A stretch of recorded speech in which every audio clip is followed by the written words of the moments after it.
let's talk about something that would not have been allowed in the NFL, and that is a blockbuster trade on the day of your championship game.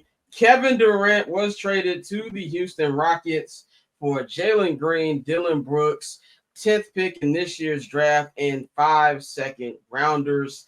KD was at the Fanatics Fest in New York, which I think I need to go to. It was pretty, looked like it was cool. I think I might have to see if I can get credentialed for that next year. But he found out there while being interviewed by a friend of the program, Taylor Rooks. And a lot of people say, "Oh, he just found out there." No, that nigga knew. He was just high.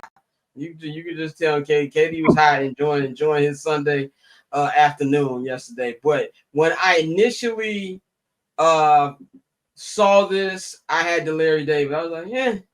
Like, first of all, I think it's a great trade for Houston as far as they didn't really give up much. And not that I expect them to give up more because of KD's age. Like, it's gonna be kind of difficult for that. But I think that they kept their flexibility and things like that. So to me, you're taking a team that was the second seed and you're just replacing Jalen Green for Kevin Durant. I think that's it. And not to disrespect anything that Dylan Brooks brought to the team, but I think what he brings to the team can be replaced. But basically, I feel like you're swapping out Jalen Green for Kevin Durant. That's a good swap out. Now, I think for me to love the trade, I'm gonna give them the rest of the summer and see what else they do with the team. This trade is not official yet. It's not official July 6th. I think there's gonna be a lot more moving parts in this. Even though Phoenix says they are keeping Jalen Green, they are planning to extend Devin Booker and try to either release or trade Bradley Beal, which is the worst contract in basketball. But for the Rockets, I want to see what else they can bring to it because KD is going to miss at least 25 games. I think you can just automatically take that off the top every season. Who's going to be a guy that you can help you at least on the scoring side to be his number two? So I want to see what they're going to do and things like that. But for KD, I mean, you get to finish your career in Houston. No state tax. I mean, anybody who's been to Houston is Houston, even for a regular person. So I can only imagine being rich in Houston. I'm pretty sure that's a fun time.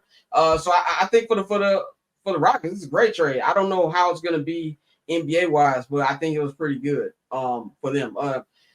Pat, tell me what you think about this trade. First off, KD might be happy because he get to hang out with Drake every day since Drake is a Houston resident now. So KD might actually be happy somewhere. But I think it's a dope trade for the Rockets. I mean, and I disagree with them having to add something. I think you got everything you need. You had a whole bunch of young guys who literally couldn't get on the court, and you freed them up, like Cam Whitmore, Tari Eason. Reed Shepherd was the third pick in the draft and literally did not play. He gets to actually play backup point guard. You have Aaron Holiday there. I think you still got Jay Sean Tate there, and you also re-signed Steven Adams, who was big for them in moments in the playoffs this year. So even if KD do miss 25 games, I think you still got enough young guys who could step in, and that team is going to be defensive focused. Ime is a good coach. They're going to be defensive focused. Granted, you did lose Dylan Brooks. You will lose, I guess, some of the attitude that Dylan Brooks brought to the team, but Amen is special. Like, you still have Dylan Brooks ain't the level of defender that Amen Thompson is. Amen is special. And also, Amen get to take some of the pressure off him scoring-wise, right? Because in the playoffs, sometimes, I don't know what Jalen Green was out there doing sometimes. He was going to have to give you less than 10 points in certain games, which is what the fuck.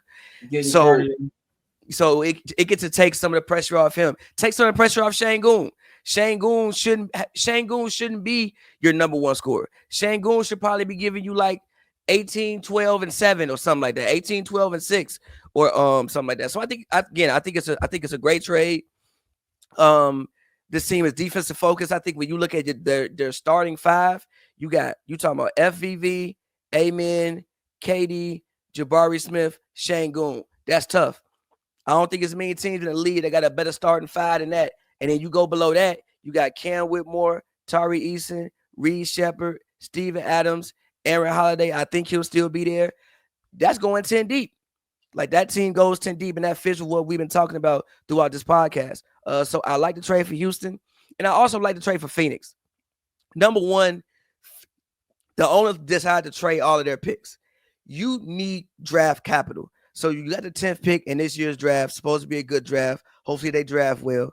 You have 5 second-round picks. Now, granted, they're just, second-round picks, but you can still use those picks to, like, if you identify somebody late in the first round, you could use one of those late first rounds to hop in, one of those second round picks to hop in late first round and get you somebody that you want. And I think they still got the 28th pick in this year's draft. And as far as Jalen Green goes, look, maybe it's gonna light a fire underneath him. And also, I like the idea of playing him with Devin Booker. And even if you want to, and even if that doesn't work out and you want to flip him, I'm fine with that. Like when you look around the league and you look around, okay, KD's trade destinations was the Spurs and the Heat. The Spurs, I think the trade was like Devin Vassell, Harrison Barnes, and the 14th pick.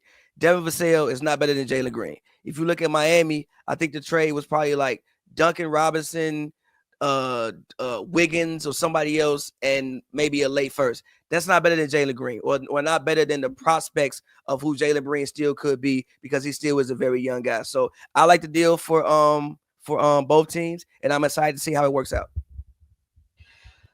Tosa, tell me how you feel about this KD fit, and what's your view on how it could possibly work out, at least how the team is built right now. Like Beth said, they're a deep team now. I think KD just adds more to their offensive game. They're a crazy defensive team. Getting rid of Dylan Brooks was the biggest win, though, because that guy's a net negative. But it's neither here nor there. But KD takes him to another level, and he still got it. KD's, like 37, 38 now, which is insane to think about that KD's that old. But Ime's one of the best coaches in the league. They're going to be coached well. I just think that KD just adds a little bit more to that team that they needed. Like Pat said, once again, like it takes the pressure off of Şengün, because we're watching him against the Warriors, and that man was struggling. He was not that good offensively, and they didn't have that much good offensive weapons. So KD brings something new to that team. So, yeah, it's exciting. And then for the Suns, I mean, Jalen Green's there now, I guess, and they still got to figure out a way to get rid of what's it called? Bradley Beal, which Godspeed. I don't know how you're going to do that, but yeah, there's also a video this weekend of Jalen Green and Drea. Like, if you didn't know the context of those two, you would have thought it was mom and son. Like, it was very weird, but neither here nor there. That's between those two. I mean, I don't know what happened to Bang. He disappears. I'm going to move on. Phoenix Suns tickets, you're going to get them half out. I'm pretty sure they have Del Tacos in Arizona. So if you do, I'm pretty sure there will be a partnership between them. Come see these bum-ass niggas play. Great city, by the way. Arizona is Indiana with palm trees, bro. Like, man, solid though, G. It's Indiana. I was going to say something crazy. I forgot we not on something such. I'll tell you what I was going to say tomorrow. But yeah, man, I don't get Phoenix whatsoever. That's why I also say White Sox fans who were so happy about Justin Ishbia possibly being owner sooner rather than later, them niggas on the Phoenix Suns. And just look how they look right now. So be careful what you wish for. Catch I'm Not Gonna Hold You, hosted by Scott Lewis, every Monday and Friday at 5 p.m. Eastern, 2 p.m. Pacific, only on HNB Media and the Barber's Chair Network.